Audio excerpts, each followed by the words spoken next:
নমস্কার বন্ধুরা, আজ শেয়ার করব সম্পূর্ণ নিরামিষ খুবই লোভনীয় কচুর শাকের একটা রেসিপি। রূপার সিম্পল অ্যান্ড ডেলি লাইফে সবাইকে স্বাগত জানাই। গলা লাগার ভয়ে কচুর শাক অনেকেই খেতে ভয় পান, কিন্তু আমি যেভাবে তৈরি করছি একটুও গলা লাগবে না আর খুবই সুস্বাদু হবে। তাহলে চলুন শুরু করি। কিভাবে কি দিয়ে রেসিপি তৈরি করলে একটুও গলা লাগবে না সেই টিপস সহ দেখে নিন। একটা লাইক দিয়ে পুরো রেসিপিটা দেখার অনুরোধ রইল সকল বন্ধুদের কাছে। এখানে আমি দেখুন কচুর শাক খুব সুন্দর করে কেটে ধুয়ে পরিষ্কার করে নিয়েছি। কচুর শাক রান্না করার সময় অবশ্যই এটা ভালো করে একটু ছাড়িয়ে নিতে হয় বন্ধুরা। অফ ক্যামেরায় আমি সুন্দর করে কচুর শাক ভালো করে ছাড়িয়ে টুকরো করে আর ধুয়ে নিয়েছি। এইবার যেটা করব, কড়াইয়ের মধ্যে একদম 1 চামচের মতো জল আমি দিয়েছি। এর মধ্যে দিয়ে দিচ্ছি সামান্য পরিমাণ নুন আর সামান্য পরিমাণ হলুদের গুঁড়ো। এইটা দিয়ে দেওয়া একটা কারণে নিচে যাতে লেগে না যায়। কচু শাক থেকে তো প্রচুর জল বেরোয়, এটা তো আমরা সবাই জানি। একটু অল্প একটু নুন আর হলুদ দিয়ে কচু শাকটা আমি ভাপিয়ে নেব। কচু শাকটা এইভাবে যদি পরিষ্কার করে ছাড়িয়ে নিয়ে তারপরে রান্না করেন বন্ধুরা, মানে এর গায়ে যদি কোনো রকম আঁশ না থাকে তাহলে কিন্তু কচু শাক চুলকায় না। চুলকানোর ভয়ে অনেকেই তো খান না, তবে রেসিপির সময় অবশ্যই এটা আপনারা খেয়াল করবেন। ফিরে এলাম বন্ধুরা আমি 30 মিনিট পর। দেখুন এক ঝুড়ি কচুর শাক একদম অল্প একটু হয়ে গেছে সিদ্ধ করে। আমি সিদ্ধ করে নিয়ে এটাকে জল ঝরিয়ে নিয়েছি এতক্ষণ ধরে। খুন্তি করে এরকম চিপে চিপে যতটা জল ফেলে দেওয়া যায় সেইভাবে কিন্তু জলটা ফেলে দিয়েছি। এটা অনেকেই জানেন, অনেকে হয়তো জানেন না, তাই তাদের জন্য বলে দিলাম। একটু এই জলটা ভালো করে ফেলে দিলে গলা লাগারও ভয় থাকে না, আর সেই সাথে রান্নাটাও কিন্তু তাড়াতাড়ি হয়ে যায়। এই কাজটা আপনারা রাত্রিবেলাও করে রাখতে পারেন, যাদের সকালে তাড়াহুড়ো রান্না থাকে। রাত্রিবেলা ভাপিয়ে এইভাবে জলটা ঝরিয়ে এইভাবে জল ঝরতে দিয়ে রেখে দিতে পারেন। আজ আমি রেসিপিটা সর্ষের তেলে করছি। আপনারা চাইলে কিন্তু এটা রাইস ব্র্যান অয়েল বা সাদা তেল যে কোনো তেলেই করতে পারেন। এই ধরনের রেসিপিতে একটু তেলের পরিমাণ বেশি দিতে হয়। দিয়ে দিলাম ফোড়নের তেজপাতা আর শুকনো লঙ্কা। ফোড়ন থেকে সুন্দর একটু গন্ধ বেরোলে এইবার আমি এরই ওপরে দিয়ে দিচ্ছি 4টে কাঁচা পাকা লঙ্কা। আমি লঙ্কাগুলো কিন্তু চিড়ে দিয়েছি। কাঁচা লঙ্কাটা থেকেও সুগন্ধ বেরিয়ে গেলে এবার আমি দিয়ে দিচ্ছি এর ওপরে কিছুটা পরিমাণ কোরানো নারকেল। নারকেলটা এবার একটু সুন্দর করে নাড়াচাড়া করে নেব। আমার চ্যানেলে নিত্য নতুন রেসিপি পেতে প্লিজ বন্ধুরা আমার চ্যানেলটা সাবস্ক্রাইব করুন। পাশে থাকা বেল আইকনটা অল করে দিন, যাতে যে কোনো রকম নতুন ভিডিও আপলোড করলে সবার আগে আপনাদের কাছে নোটিফিকেশান পৌঁছে যায় আর আপনারা সেটা সময় সুযোগ মতো দেখে নিতে পারেন। নতুন বন্ধু পুরনো বন্ধু সব বন্ধুদের জন্য আমার অনেক অনেক ভালোবাসা, অসংখ্য ধন্যবাদ যে সকল বন্ধুরা প্রত্যেক দিন আমার সঙ্গে জুড়ে থেকে আমার রেসিপিগুলো দেখেন। আমার আজকের রেসিপিটা ভালো লাগলে একটা লাইক করে দেবেন বন্ধুরা।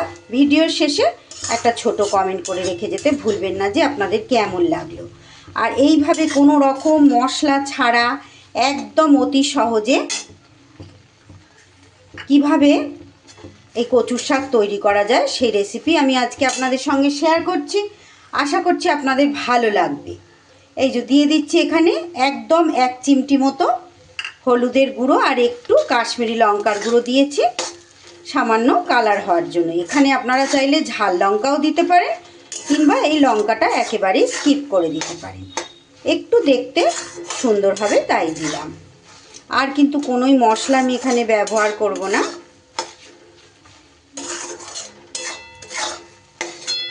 একটু নাড়িয়ে চাড়িয়ে নিয়ে এইবার সিদ্ধ করে রাখা কচুর শাকটা দিয়ে দিলাম।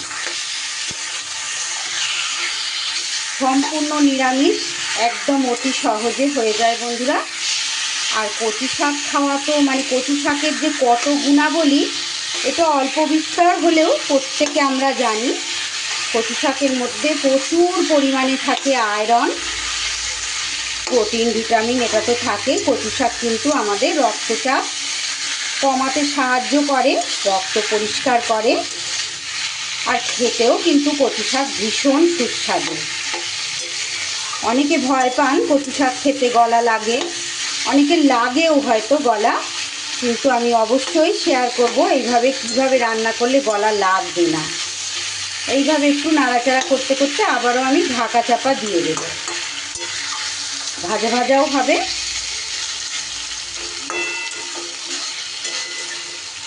আর রান্নাটাও তাড়াতাড়ি হয়ে যাবে। এর ওপর থেকে আমি একটু দিয়ে দিলাম ভেজানো কাঁচা ছোলা।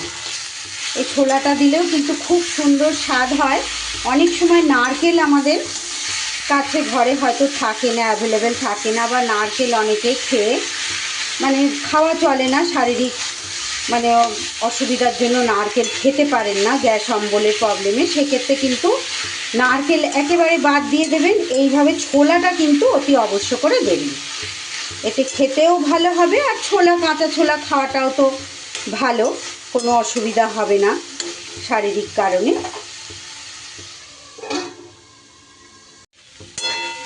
ফিরে এলাম 4-5 মিনিট পর। দেখুন বন্ধুরা, কতটা কালার চেঞ্জ হয়ে গেছে, আর কচু শাক কিন্তু বেশ শুকনো শুকনো হয়ে এসেছে। এইভাবে কিন্তু শুকনো শুকনো ভাজা ভাজা মতোই রান্নাটা করতে হবে। জল জল থাকলে কিন্তু গলা লাগার চান্স থাকে। যারা সব সময় রান্না করেন তারা এগুলো জানেন। এইবার যাতে একটুও গলা লাগার চান্স না থাকে, তার জন্য এখানে একটা ছোট সাইজের পাতিলেবুর রস আমি বের করে রেখেছিলাম, সেইটা দিয়ে দিলাম।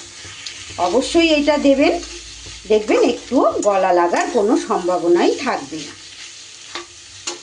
আর দিয়ে দেব আমি 1 চামচের একটু কম দিলাম চিনি।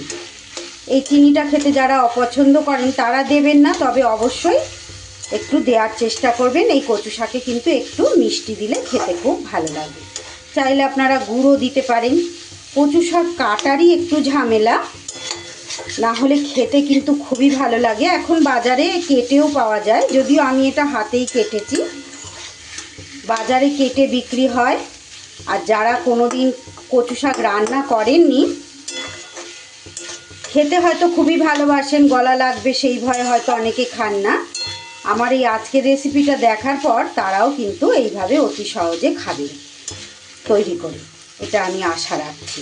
রেসিপিটি ভালো লাগলে একটা লাইক, কমেন্ট, শেয়ার ও সাবস্ক্রাইব করে আমার পাশে থাকবেন বন্ধুরা।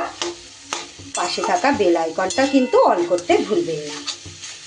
আর ভালো লাগলে একটু বন্ধু বান্ধবের মাঝে শেয়ার করে দেবেন। আমার কিন্তু আজকে নিরামিষ নারকেল দিয়ে কচুর শাকের রেসিপি একদম রেডি। এইবার গরম গরম ভাত কিংবা রুটি যাই দিয়েই খাবেন, ভীষণ ভালো লাগবে। এবার একটা প্লেটে সার্ভ করে ওপর থেকে একটু নারকেল কোড়া ছড়িয়ে দিলাম। আজকের মতো তাহলে বিদায় নিচ্ছি বন্ধুরা, আবারও ফিরে আসছি নতুন কোনো রেসিপির সাথে। ততক্ষণ আপনারা সবাই খুব ভালো থাকুন, সুস্থ থাকুন। পুরো রেসিপিটা আমার সঙ্গে থেকে দেখার জন্য আমার সকল বন্ধুদের অসংখ্য ধন্যবাদ।